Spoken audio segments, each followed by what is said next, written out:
I have been keeping a secret from my children for 30 years, and I am 84 years old, and I am going to tell it now. Not because the telling has become easy.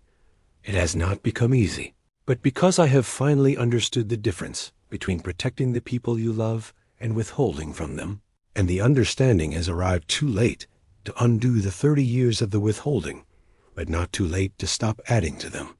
My name is Constance. I'm 84 years old, and the secret I have been keeping is not about me, which is the thing that made it feel, for 30 years, like the keeping of it was the right thing to do, and which is the thing I understand now, from the distance of 84 years and the full weight of what the keeping has cost, was the central confusion of the whole 30 years. I need to begin with my husband, because the secret begins with him, and cannot be told honestly without the full account of who he was and what the marriage was, and what he asked of me in the last year of his life. And the asking is the thing I have been carrying since 1994, when he died and left me with the keeping of it alone. My husband's name was Franklin, and we were married for 41 years, from 1953 until his death, and the marriage was the primary architecture of my adult life, in the way that a long and genuine marriage becomes the primary architecture, the structure within which everything else is built, and around which everything else is organized, and by which, when it ends, everything else is reorganized in the absence of what was the organizing principle. He was a good man. I want to say that first, and I want to say it with the fullness that good means when it is said honestly, rather than as the conventional praise of the recently dead, because the honest account of what I am going to tell you requires the honest account of who Franklin was. And who Franklin was is genuinely and deeply good, and also, in one significant respect and across a significant portion of our marriage, not honest with me. And the not honest with me is the origin of the secret and the reason the secret exists, and the thing I have had to hold alongside the genuine and deep goodness for 30 years. Franklin had a son before we married. The son was born in 1951, 2 years before Franklin and I met, to a woman named Louise, who was not his wife, who was a woman he had been involved with briefly, and whose pregnancy he had known about,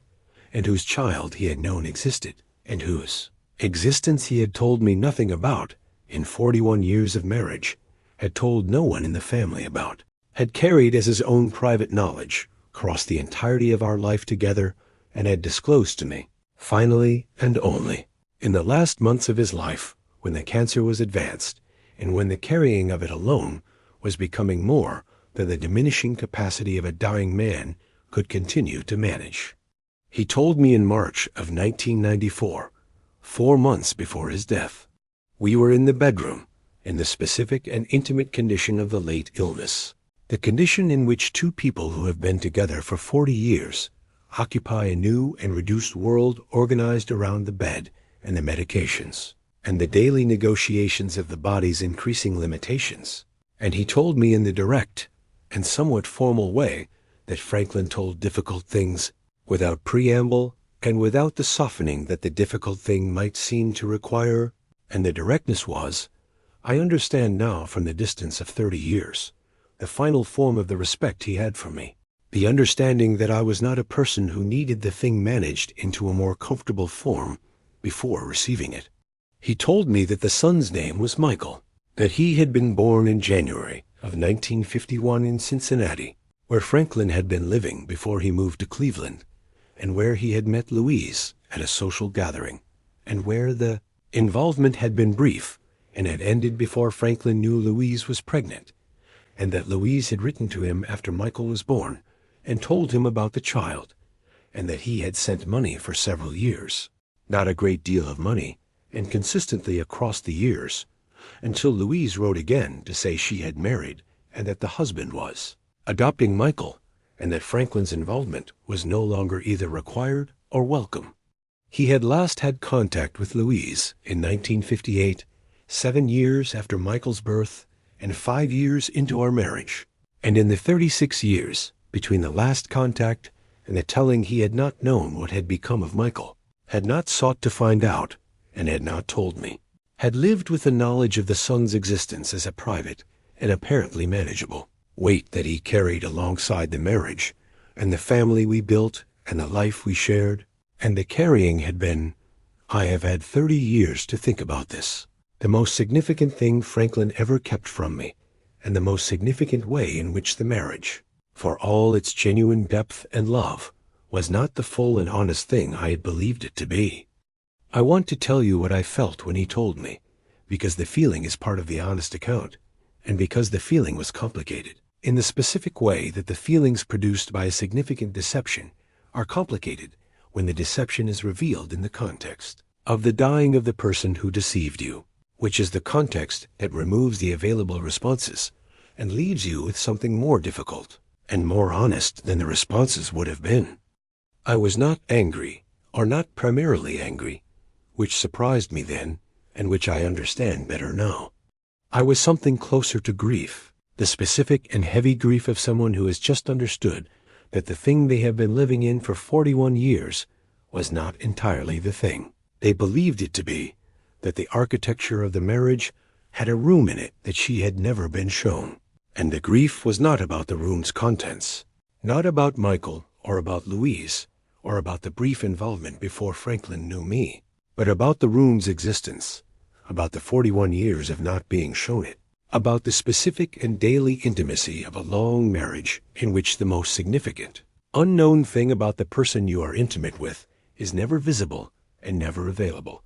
is in the room that is never opened. Franklin asked me to keep the secret.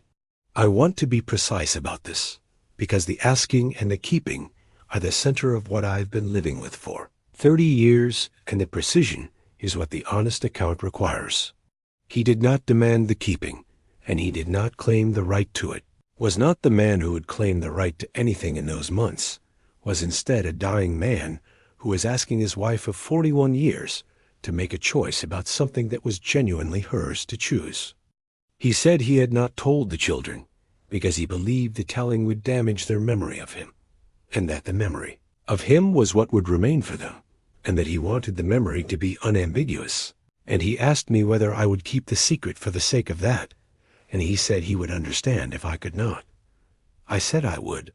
I said it in the room with the medications and the reduced world and the dying man who had been my primary person for 41 years. And the saying of it was the beginning of the 30 years of the keeping. And I want to tell you honestly that the saying of it in that moment felt like the right thing, felt like the final and most significant gift I could give to a man who was dying and who had asked me for one thing. And the feeling that it was the right thing was genuine and was not entirely wrong and was not entirely right. And the 30 years of carrying the keeping have shown me more about what it was than I could see in that room in March of 1994. Franklin died in July of 1994. He was 72 years old, and he died in the way that people who have been ill for long enough sometimes die, with a quality of completion, of the unfinished business of the living having been addressed and laid down. And the secret was part of what he laid down in the telling of it to me, part of the lightening of the load that the dying person achieves and the disclosures that the dying produces. And the lightening was his, and the load was now mine, and I carried it out of the room of the marriage and into the 30 years of the keeping alone. My children are a son named Robert, who was 38 when Franklin died, and a daughter named Ellen, who was 35. And both of them are people I love, with the specific and complete love of a mother who has known her children across the full length of their becoming. And the loving of them is the reason I kept the secret, and also, I understand now, a reason that the keeping required more honest examination than I gave it for most of the 30 years. The story I told myself about the keeping was Franklin's story, the story he had told me in the room in March. The story that the telling would damage the memory, and that the memory was what remained, and that the protection of the memory was the protection of the children's relationship with their father. And the story was not false exactly, but it was not entirely about the children either, was partially about the management of my own grief and my own complicated feelings about the 41 years of the room that was never shown to me. And the partially about me is the thing I was least honest about in the 30 years of the keeping, and the thing I am most honest about now. I want to describe what the keeping has cost, because the cost is the honest account of what I chose and what the choosing has produced across 30 years. And the cost is the reason I am telling you this today, not as the indictment of the keeping, not as the retroactive verdict that the keeping was the wrong choice, and that I should have told the children in 1994 or 1998 or 2005 or any of the other years I considered the telling and chose the keeping, but as the honest inventory of what the protection of the secret has required and what the requirement has produced in me and in the relationship with my children. The keeping required a kind of vigilance that became, across the 30 years, one of the primary interior activities of my life, a constant and low-grade monitoring of the conversations and the stories and the memories that the family shared about Franklin across the decades of the children's adult lives, the monitoring for the places where the secret was close to the surface, where a question or a connection might produce the disclosure that the keeping was organized to prevent. The vigilance was exhausting in the way that all sustained vigilance is exhausting, not acutely but chronically, the low and consistent expenditure of energy that is not available for other things. And the expenditure across 30 years has been one of the most significant costs of the keeping. The cost that I feel most clearly at 84, when the energy that the vigilance has been consuming for 30 years is the energy I least have to spare. The keeping also required a quality of distance from my children on the specific subject of their father, a careful management of the territory of the Franklin conversation that I understood as the protection of the secret, and that I understand now was also experienced by the children, not as the keeping of something from them, but as a quality of reservation in their mother when the subject of their father arose, a quality that they perhaps attributed to the ordinary grief of the widow, and that was also simultaneously the shape that the secret took in the family's relationship with me, the slight but consistent offset between the full engagement with the subject and the managed version that the keeping required. Ellen has said to me, in different forms and across different conversations over the years, that she sometimes felt she could not fully grieve her father with me, that the conversations about Franklin, as she most wanted to have with the person who knew him longest and best, were the conversations that seemed to produce in me a quality of careful management rather than the full engagement she was seeking. And the careful management was the keeping. Was the vigilance producing itself in the interaction? And the producing of it in the interaction was a cost to the relationship that I did not fully account in the 30 years of the keeping, because I was accounting the protection rather than the cost. Robert has never said anything similar, which is Robert's way, rather than the evidence that the cost was not present in his relationship with me, because Robert is a man who carries things in the same careful and unexpressed way that Franklin carried things. And the carrying in that way is itself one of the things I understand now as the transmission of the pattern of the kept thing, the thing held in the private room that the people you love are never shown. And the transmission of that pattern to Robert is one of the costs of the keeping that I find most painful to account, the cost that extended itself into the next generation in the form of the model I provided for how the people who love you are to be related to when the thing you are holding is difficult. I want to tell you about Michael, about what happened with Michael, because the telling of the secret in this form would not be honest without the account of the other direction in which the secret has traveled across the 30 years. I found Michael, 2008, 14 years after Franklin's death. I found him not because I was looking for him in the deliberate sense, but because the internet had, by 2008, made the finding of people a different and considerably easier proposition than it had been in 1994, when the keeping began, and one evening in the autumn of 2008, in the specific and unplanned way that the interior's unresolved things sometimes move from the unresolved to the active when the conditions are right, I found myself typing his name into the search and finding him. Finding a man named Michael, who was 57 years old and who lived in Cincinnati and who was a retired schoolteacher and who had, in his photograph on the website of the school where he had taught, the specific quality around the eyes that Franklin had around the eyes, and the specific quality was the first and most quietly devastating of the costs the 30 years had been accumulating. The recognition of the man I had loved for 41 years in the face of the man he had never acknowledged. I did not contact Michael in 2008. I want to be honest about that, because the finding and the not contacting is itself part of the account. The evidence of the place where the keeping was most in conflict with the thing the keeping was preventing me from doing, which was the acknowledging of Michael as the person he was, the son Franklin had, the half-brother of Robert and Ellen, the man who had been living alongside the secret from the other side of it for his entire life, who had grown up as the adopted son of a man who was not his father, and who may or may not have known about Franklin, who may or may not have spent his own years with his own version of the unresolved thing that the secret produced on his side of it. I contacted Michael in 2019, 25 years after Franklin's death and 11 years after finding him.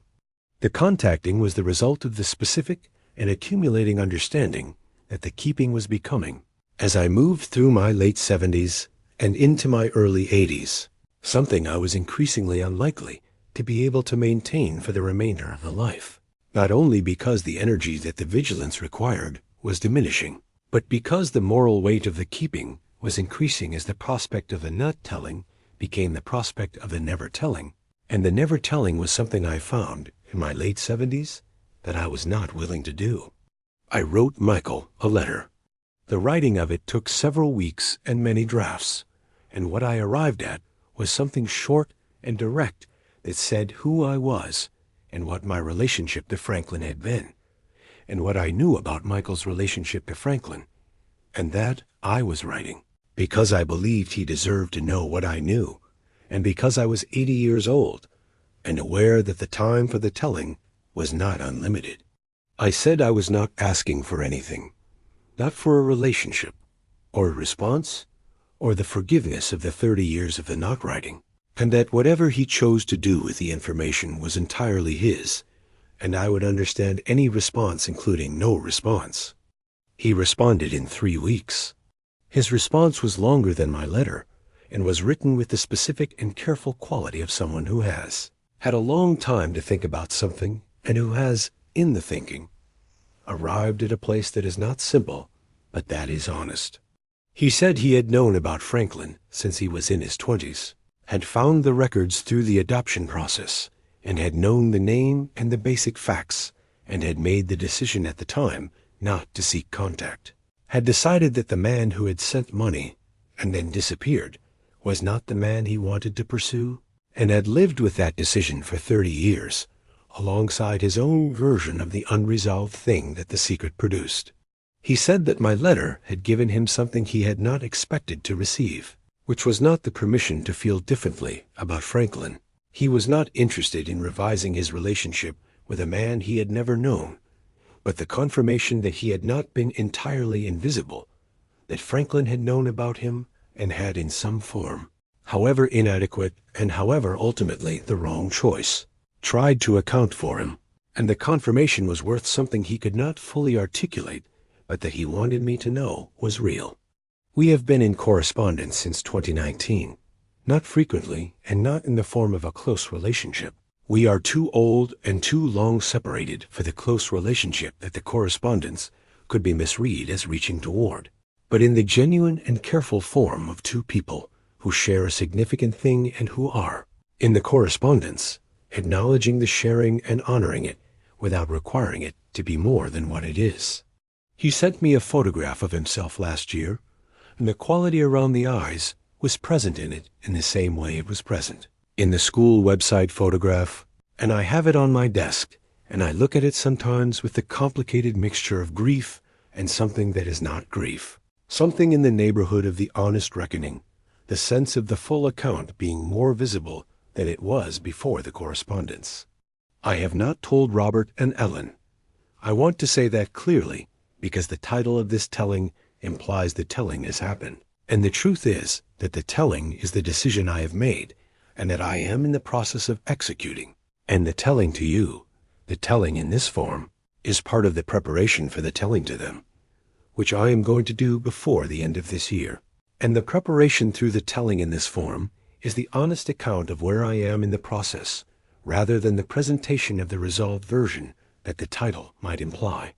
I have understood, across the 30 years of the keeping and the 5 years of the correspondence with Michael, and the particular clarity of 84 years and the specific and honest sense of the time that remains, that the keeping was not primarily the protection I understood it to be. This is the central thing I want to tell you, and the thing that the full account of the 30 years has produced in me with the most force and the most relevance to anything useful I can offer you. Protection is real. I want to say that first, because the honest account of the keeping is not the dismissal of the protection as the mere rationalization of the withholding, because the protection was genuinely present in the keeping and was genuinely motivated by the love for my children and the dying wish of the man I loved, and the love and the wish were real, and they were not the whole of what was operating. What else was operating, alongside the love and the wish, was the avoidance of the conversation that the telling would require, the conversation in which I would have to be present for my children's grief and their anger and their confusion about a father they had understood in a particular way and who had, in the telling, become someone more complicated, and the avoidance of that conversation was not only about protecting them from the complication, was also about protecting myself from being in the room for it, from being the person who delivered the complication and who then had to remain present in the delivery's aftermath without the distance that the keeping provided. What else was operating was the keeping of Franklin's memory in the form I had chosen for it, the form that the keeping allowed, which was the form of the unambiguous goodness that he had wanted for himself and that I had agreed to maintain. And the maintenance of that form was something I had confused for 30 years with the honoring of his dying wish, when the honest account is that the honoring of a dying wish is not the same as the honoring of the truth. And the difference between the two is the difference between the protection and the withholding. And the confusion of those two things is what the 30 years of the keeping has most thoroughly illuminated for me. Franklin's memory does not require the protection. This is the understanding I have arrived at most slowly and most reluctantly, and that I am most certain of now. At 84, with the full account available, and the 5 years of the correspondence with Michael, as the evidence that the truth of who Franklin was, in the full and complicated form that the truth takes when the room that was never shown is finally opened, is not the destruction of the man, but the completion of him, the account that is more fully human than the unambiguous version the keeping was protecting, the account of a man who made a significant mistake and who carried it and who did not have the courage in his life to address it, and who at the end of his life asked his wife to carry it after him, and who was, in all of this, a person rather than a saint, which is the only form in which a person can be genuinely honored by the people who loved him. Robert and Ellen are going to have a reaction to this telling that I cannot predict and cannot control and cannot manage in advance of the having of it, which is the fact that the keeping was most organized to prevent the unpredictable and unmanaged reaction of my children to a truth that their father withheld and that their mother has withheld for 30 years after him. The reaction will be theirs, and it will be real, and I am 84 years old, and I am not going to be available to the managing of it for as many years as the 30 years of the keeping has covered, and the not being available for as many years is one of the primary reasons the telling is happening. Now, rather than continuing to be the thing I have considered and deferred for 3 decades, they deserve to know. I want to say that in the plainest possible form, because the plain form is the most honest, and the most honest form is the only form worth using at 84. They deserve to know not because the knowing will be comfortable. It will not be comfortable, and not because the knowing will improve their relationship with their father's memory. It may complicate it significantly, and not because the knowing will produce a relationship with Michael that any of them would choose to have, though it may, but because they are the adults who have been living in the partial account of their own family, who have been relating to the history of who they come from on the basis of the version of it that the keeping allowed, and the partial account is not the honest one, and the honest one is what they are owed by the person who has been in possession of the fuller version for 30 years. I also want to tell them because I am tired of the keeping. I want to say that honestly because I think the tiredness is part of the honest account, and because I think the tiredness is understandable rather than shameful. The natural and legitimate exhaustion of a woman of 84 who has been expending the energy of the vigilance for 30 years and who is ready, in the most genuine and specific sense of ready, to lay the thing down. The laying down requires the telling.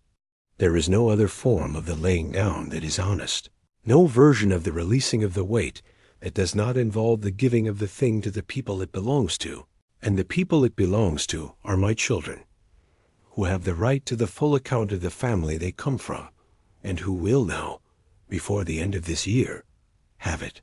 I want to say something to you about what 30 years of keeping a secret has taught me about the difference between protection and withholding, because I think the teaching is the most useful thing I have to offer from the full account of the keeping and the deciding to tell, and because I think the confusion between the two is one of the most common and most costly confusions in the landscape of family life. The confusion that produces the secrets that are kept for years and decades in the name of the love that motivates the keeping,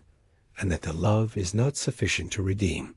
Protection is something you do for another person in the honest acknowledgement that you are doing it for them, that the thing you are withholding is genuinely not theirs to have, or genuinely not the right time for them to have it, and that the judgment of the not theirs and the not the right time is made with the honest and sustained examination of whether the judgment is accurate or whether it is the protection of yourself from the conversation that the telling would require.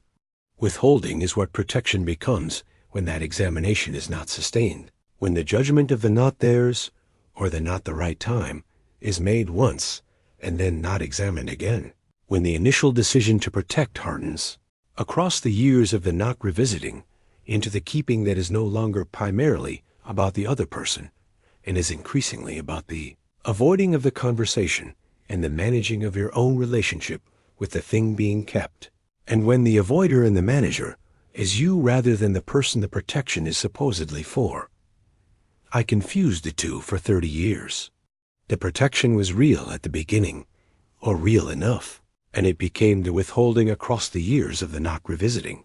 and the not revisiting was the failure, the place where the 30 years of the keeping produced its deepest cost, because the revisiting, done honestly and consistently across the years, would have produced the telling earlier, and the earlier telling would have been the more honest honoring of my children and the more honest honoring of Franklin, and the more honest honoring of myself as the person who is carrying the thing, and the more honest honoring is the thing I owe, and the thing I am now, at 84 and 30 years late, finally going to give. If you are keeping something, I want you to ask yourself the question I did not ask myself consistently enough across 30 years, which is whether the keeping is still protection, or whether it has become withholding, whether the judgment that the other person is not ready, or the time is not right, is a judgment you are making on their behalf, or a judgment you are making on your own behalf in their name, and whether the honest examination of that question produces the same answer today that it produced when the keeping began, because the honest examination might produce a different answer, and the different answer might be the beginning of the telling. The telling is hard. I want to end with that because the hardness is real and deserves the acknowledging rather than the minimizing, and because the hardness is the reason the 30 years of the keeping happened rather than the 30 years of the telling, and the reason is understandable, even if the 30 years is not what I would choose if I were choosing again. I am 84 years old, and I am going to tell my children before the end of this year, and the telling will be hard, and the aftermath will be complicated, and I am not going to be able to manage it in the way I have managed the secret for 30 years, and the not managing is the honest form, and the honest form is the one the 30 years of the keeping has finally, at 84, produced the readiness for. The readiness is here. The telling is coming, and the laying down of the thing I have been carrying into the hands of the people it belongs to is the most honest thing I have left to do with the time I have remaining, and I am going to do it, and I wanted you to know that, from someone who has been inside the keeping long enough to know what it costs and what the telling, however late and however hard, is worth.